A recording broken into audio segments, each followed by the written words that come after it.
Daybreak. Hey everybody, welcome as we are going to be getting into this game. It is going to be a lot of fun, I can promise you that. We have our beginnings of the best of threes, and we've got quite an interesting one for you at this very start. We are officially in the round of 32 of the TSL4 Qualifier. It is the third EU one, I believe, and it's the fourth one overall. So we're just at the beginning of this massive, really cool undertaking of the TSL4. So we are going to be spawning directly on top of Liquid.Sheth. That's kind of funny. He's actually going to help out Lamboking with this, and actually gives you the introduction to the other opponent. It's going to be Lamboking. Lamboking, who is going to be the blue Zerg in the top right. We're playing on TSL4 Daybreak, and that actually immediately makes me want to point out the fact that Daybreak is one of the coolest Masters EVs in my opinion, for the sheer combination of the fact that it is both a two-player map and an incredibly long rush distance.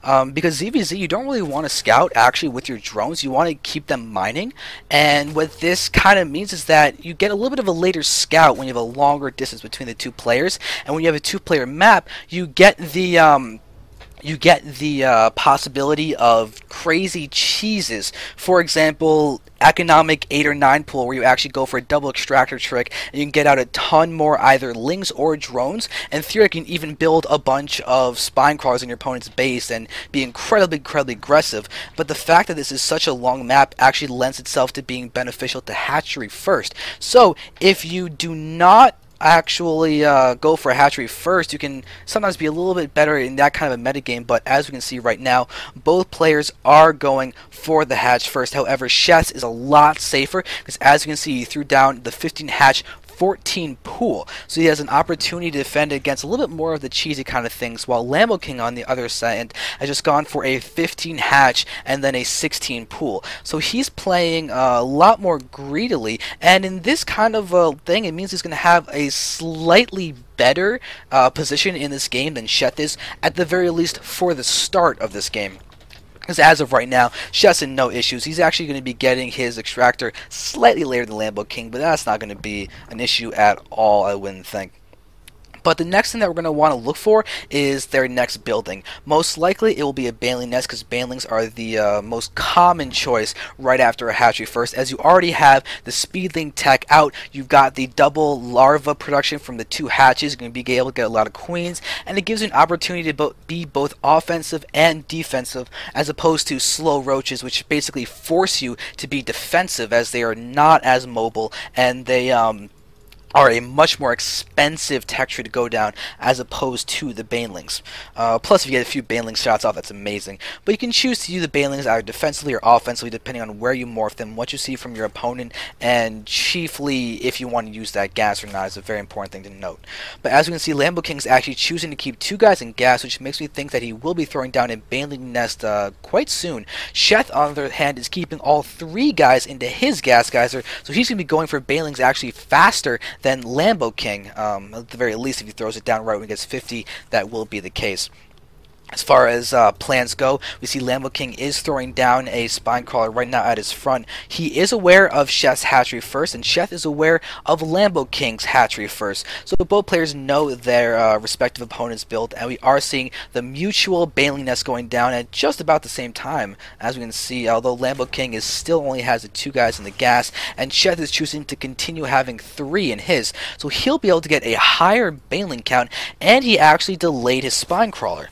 So, Sheth and Lambo are fully even on their food counts, but we see Sheth actually managed to sneak out 1 more drone. Not as big of a deal at this point, but we are seeing him being quite greedy, getting down another set of drones that's going to give him actually an even larger lead in the drone, but not for too long. Both players are basically droning and showing that they're trying to be passive and defensive, which is actually a growing trend in ZVZ because of that queen buff and their extra range. They are actually incredibly powerful at sniping banelings, especially in conjunction with the spine crawler down there to help add some more DPS. But we are seeing a 3rd base going down by Sheth, and Lamboking right now is just being forced to be defensive. He's going to actually bring the lings into the spine crawler, and the spine crawler gets a very deadly poke.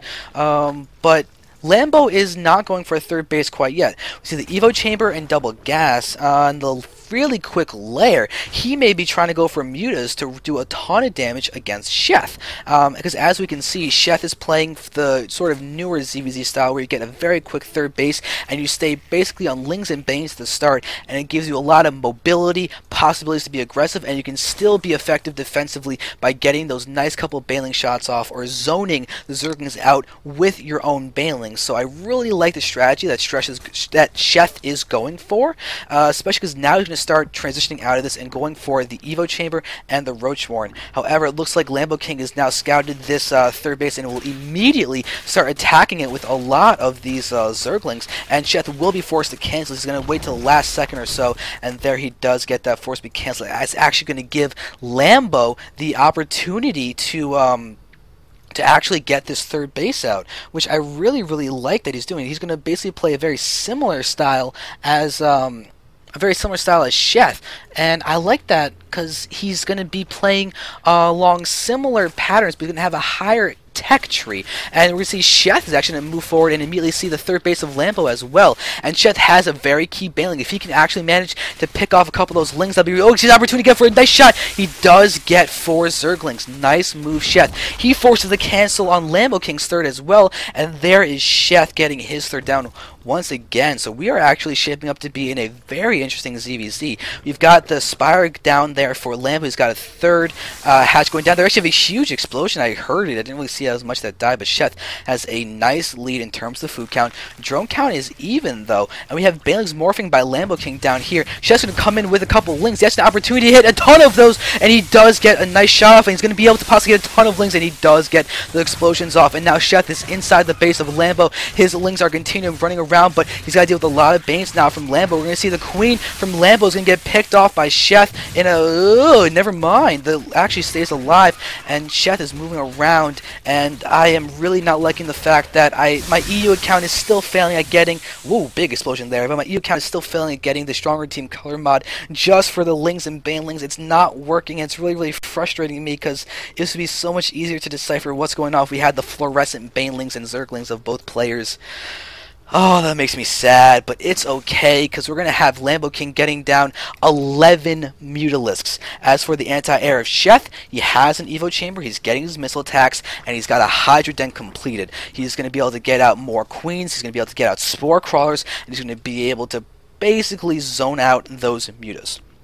He does have a nice food lead, but here we have the Mutas officially out on the field, and Sheth does have a little bit of a drone lead, and we see he's actually managed to kill out a fair amount of drones. And we see, I like this by, oh, never mind, I thought it was just actually move out with all of these Mutas while he just leaves the one Muta to attack that Overlord, but he's going to bring them all back, and this is actually going to be,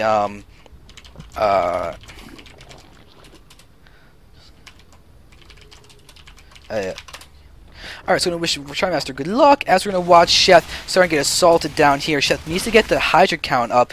He's bringing actually forth a lot of Queens. He gets the Transfuse off. Very nice time on the Transfuse. It's actually going to be enough to push back the Ling Bang Mutaforce down there, as it does get pushed back. And there's a counterattack by Sheth. He's going to move in and start attacking this third. Very nice angle of attack, and it's going to be enough to force Lambo to go for this cancel. He's not going to be able to finish this hatchery. No way. Lambo does get the cancel off the last possible time.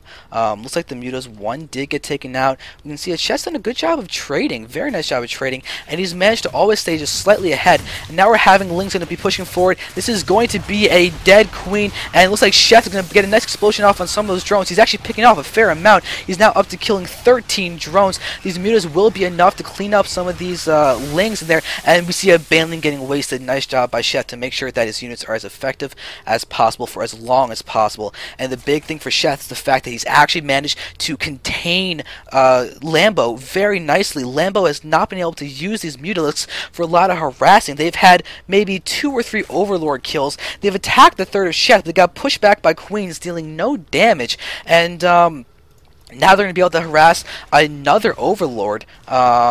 but is Lambo... He actually... Never mind, he's not going to be attacking that at all. He's going to try and get this third up, but his third's been delayed so much. Sheth is playing incredibly nicely, getting these Spore Qualifiers up, and Lambo is holding on fairly decently, but we can see how he is quite far behind in the count of the drones, and that is quite important. But he doesn't have that third base yet, so it's not a huge deal that he doesn't have the drones, but he is missing an opportunity to get a little bit higher of an economy. He's going to probably go for a massive amount of drones to try and use the second that he can, but we can see his infestation pit has completed, his pathogen glands. Sheth actually has got his pathogen glands done as well, but he's going to have Roach, Hydra, Infester, which is one of the most powerful combinations in this game. The Roaches are out, they've got the 2-1 upgrade, so Sheth's doing an amazing job of getting those upgrades down, while Lambo's actually only has the +1 carapace, and that is a distinct advantage in favor of Sheth. So Sheth has a base lead, he's got a worker lead, he's got an army lead,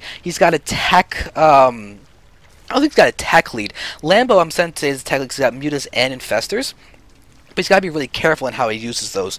These mutas are going to be really, really important for doing things like putting pressure on Sheth, running around and trying to make Sheth get into a bad spot.